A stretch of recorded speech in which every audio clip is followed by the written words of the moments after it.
Good morning to all.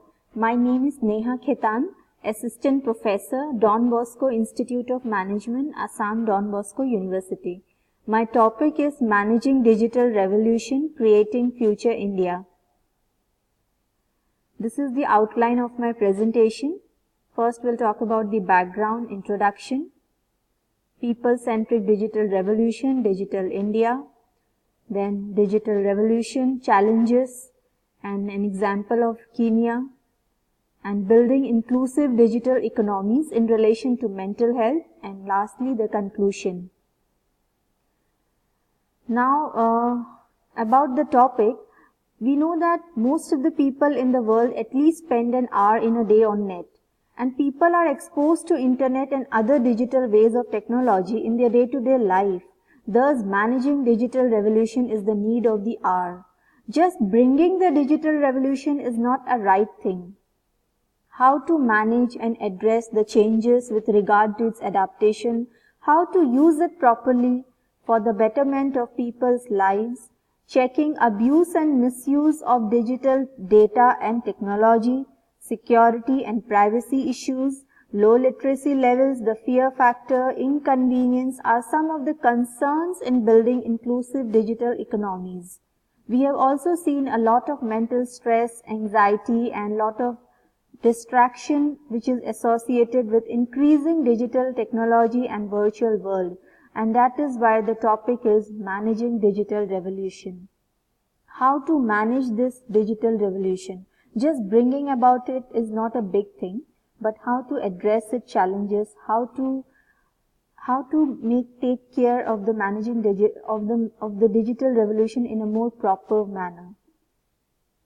The expression digital revolution refers to advancement of technology, rapid growth of information and innovation in digital systems, that is creating entirely new ways of working and socializing by creating knowledge, educating people and disseminating information.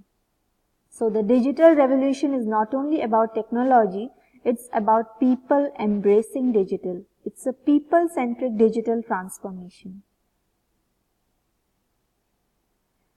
For example, digital revolution is changing the bankings in India. We have witnessed conventional banking to convenience banking.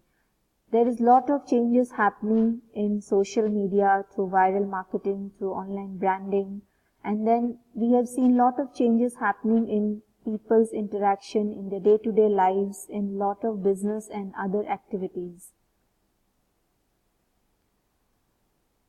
Reports say that moving Indians from cash-based transactions to digital transactions, whether using debit cards or credit cards or mobile wallets or Paytm or such things like that or apps, is a major catalyst for economic growth.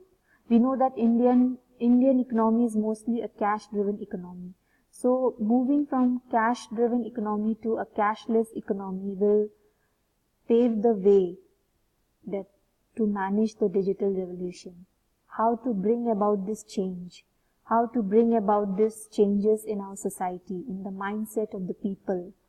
So we have seen how digital revolution transforms the way business has been doing, and we are moving from national markets to global markets, increasing the interconnection of the world.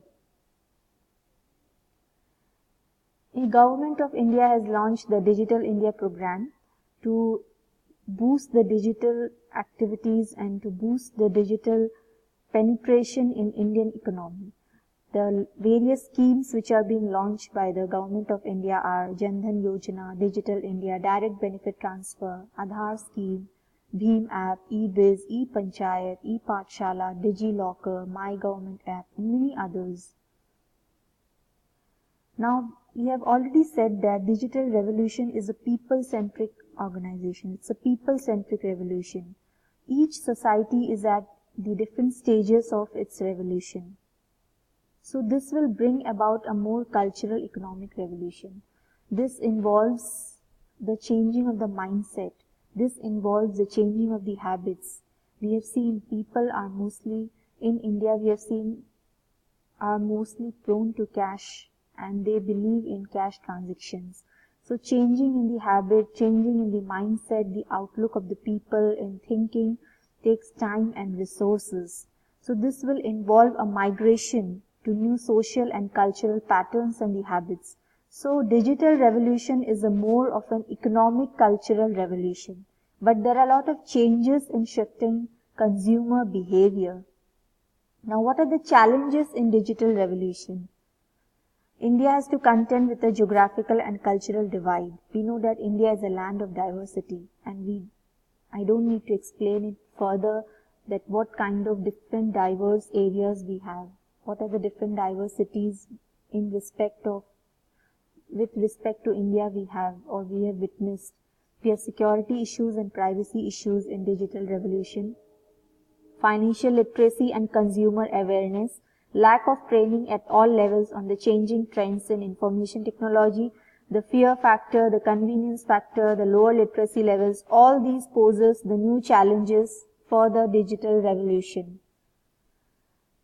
Then this is the story of Kenya, where M-Pesa, it's a mobile app which has revolutionized the financial markets in Kenya. It has dominated the cash transfer market, and it proved to be a very successful mobile payment system in the world. Then we have question is how to build inclusive digital economies. Like I said, each society is at different stages of digital inclusion, and people have to embrace the technology. Technology cannot be forced upon the people. People have to change their habits, their mindsets, their patterns, their way of thinking, the cultural outlook. So this requires the collective action of governments, industry, financiers, and civil society. This is how we can build inclusive digital economies. It is said that the combination of demographics, that is, India has the largest component of young people in the whole population, digitization and the tax reforms such as GST, creates a powerful story for India. Now with this, the question of mental health also comes into the picture, which should be addressed in relation to technology. Because nowadays, youth are more prone to depression, anxiety, more stress and less cheerfulness. Digital revolution can be brought in life, but not at the cost of mental peace and well-being, physical illness or sedentary lifestyle. So these are some of the issues that have to be understood while bringing the digital revolution. Now, impact of digital revolution on our mental health. We have seen how smartphones, tablets and social media are creating impact in our day-to-day lives. The way we are doing business, the way we are interacting, and the physical activity has become less and less in our lives. We have seen that outdoor games and play have become very less among children, and this is affecting their physical health and also their mental health. Research studies have shown that virtual world is creating mental distress, and lack of physical activity is aggravating the situation. It is to be understood that mental illness is more dangerous than physical illness, and they are very much less talked about. Therefore, embracing digital revolution has to work with mental revolution in hand to hand. Now, these are the concluding remarks. We have to be seen that virtual interface and interaction can be supplemented to physical space and interaction, but it cannot be used as a replacement to physical interaction, especially in close relationships. Secondly, technology, if used properly, it is a good servant, but it should not make us less of human in our excitement to use technology. Thirdly, we say that technology is invented to save our time, energy and resources, and not the other way around. So this is my presentation, and these are the references. Thank you.